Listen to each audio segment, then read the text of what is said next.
I'm going to talk about how to integrate Spring Boot with Redis. Okay, so first of all, like, what is Redis? Redis is an in-memory data structure store. It can be used as a simple database and message broker and for caching. Okay, so now I'm going to use Redis as a database. That is like NoSQL database. It doesn't contain any tables, okay, and procedures and functions. It will use the data structures to store this data. Okay, so now I'm going to create the CRUD application here. Okay, so let me create some application by using the Spring initializer, guys. So let me take this package name as Redis. Okay, so Spring Boot Redis demo. Okay, let me add few dependencies: Spring Web and Lombok for setters and getters, and Redis. Okay, so can generate this project. You can import into your ID. So I already imported this into my ID. Okay, so this is the Spring Boot starter data Redis to work with this Redis. Okay, so we need like client to interact with this Redis, okay, server. So that is you can use JDis or Lettuce. So this Lettuce is newer one. Okay, so it has been introduced in Spring 2. Okay, so I will explain so what is the difference between JDis and Lettuce. Okay, let me create first model class. So okay, so we need a Pozo class. So let me take employee as a model class. Okay, so we need few properties here. So I'm going to take name. Okay, and we need data. So no arguments constructor. So I'm going to use this Lombok annotations, guys. So our Pozo is ready now. So we need a repository. Okay, so let me create repository package. So let me create class.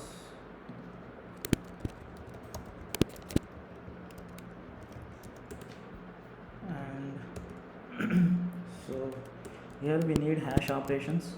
Okay, so this hash operations is provided by the Spring Boot. So we need Redis template, guys. This is Redis template. Okay, so first of all, like, what is hash operations? Okay, so before I'm going to explain this hash operations, so yeah, so we have to define two beans, guys. One is Lettuce connection factory and Redis template. Okay, so basically if you observe here, so when you are working with like Redis, so we want to connect our application to the service, right?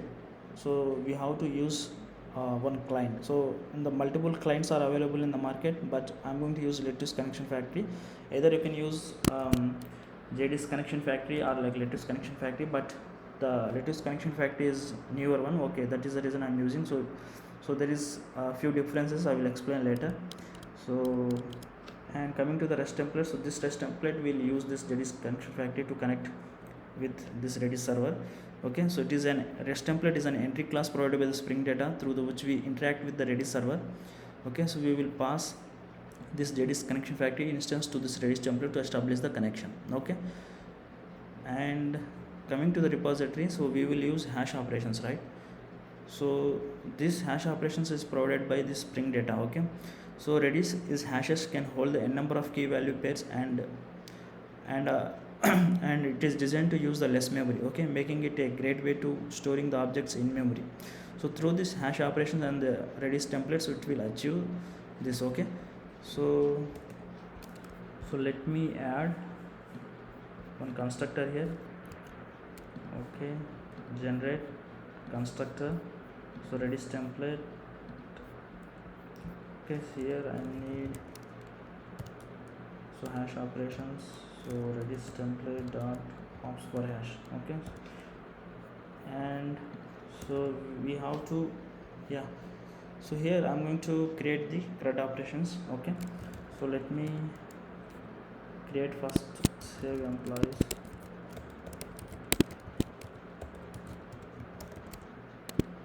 Okay, so to save the employees, we need employee object.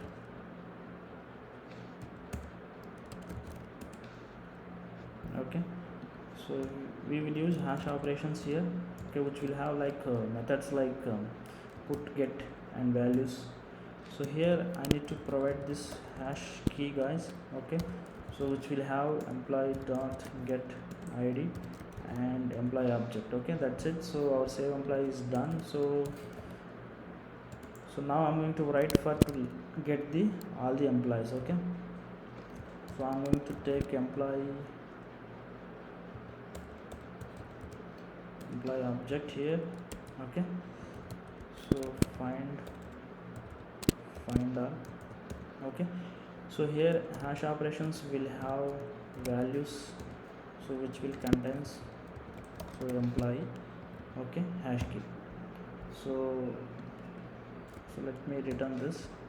Okay, so finally, so we need to find the specific employee. Okay, find by id. So let me, okay, so here I need a id, employee id. Okay, so our id type is integer. Okay, so here in hash operations we have a get method, so we will use this, and here we will use hash key and this id. That's it, and you can return this. Okay, so you can cast into employee. That's it, guys. So now I'm going to update. So let me update this employee information. So let me take the employee. Okay, and you can just save this employee. Okay, so with this employee object, so our update part is done now. So let me delete the employee information, so by using hash operations delete. So to delete this we need a id, right? So let me take integer id. Okay, so hash operations dot delete the id. Okay, here we need a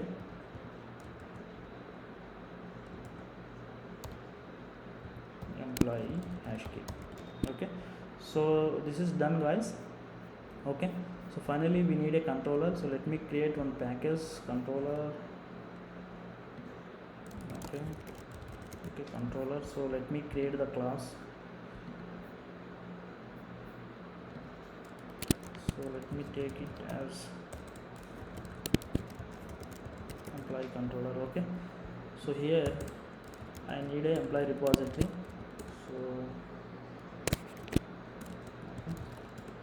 So let me annotate with auto void. Okay, so basically like we need like all the endpoints, guys, so it will take time. So because this endpoints is common for every application, so that is the reason I don't want to waste the time. So these endpoints are ready. Okay, so let me add endpoint post mapping. Okay, so employee, so okay, save employee repository dot find all.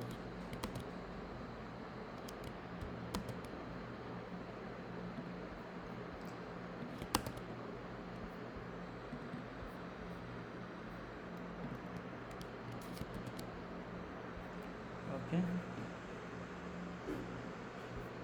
yeah, so this controller is ready. So let me annotate with REST controller. Okay, and request mapping, so which will have so endpoint. Okay, and so our repository should have a annotation, that is repository, and our model class will have okay serializable, guys. So otherwise we will get serializable exception. Serializable. Okay, and yeah, that's it, guys. So finally, like we need application.yaml. So here we need a Redis properties. Okay, so Spring Redis host name, so localhost. If you have password, you can just mention here. And coming to the port, so you can mention 6378. This is the default port. And let use properties. So okay, you can mention like if you want shutdown timeout. Okay, so I just mention like 30k here. And so connection poolings, like the connection pool default size is 8. Okay, so I just mention here the connection pool maximum connection is 30. Okay, and if you want like maximum free connection and minimum free connections, you can define here by using this max id and minimum id. Okay, so that's it guys. So before you are going to start this application, you can just make sure that so your Redis server has been started or not. So I already started this server by using this Redis server. Okay, so the path of this Redis configuration file. Okay, so it will take like a couple of seconds. Okay, and now so let me start this application guys. So once this is started, so I will test this application. So okay,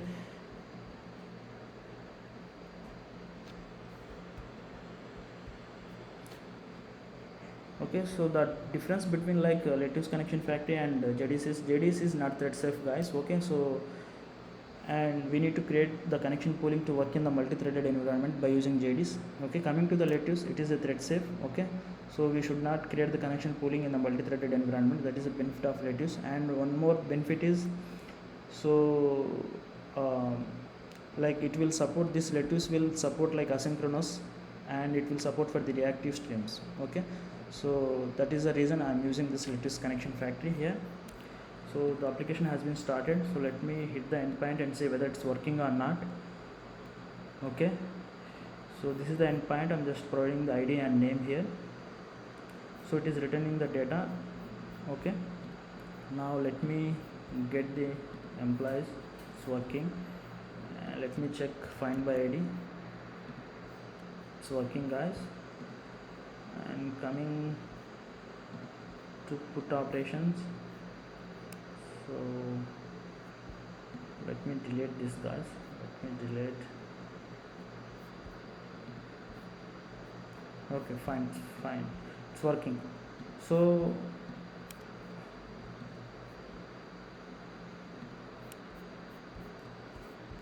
let me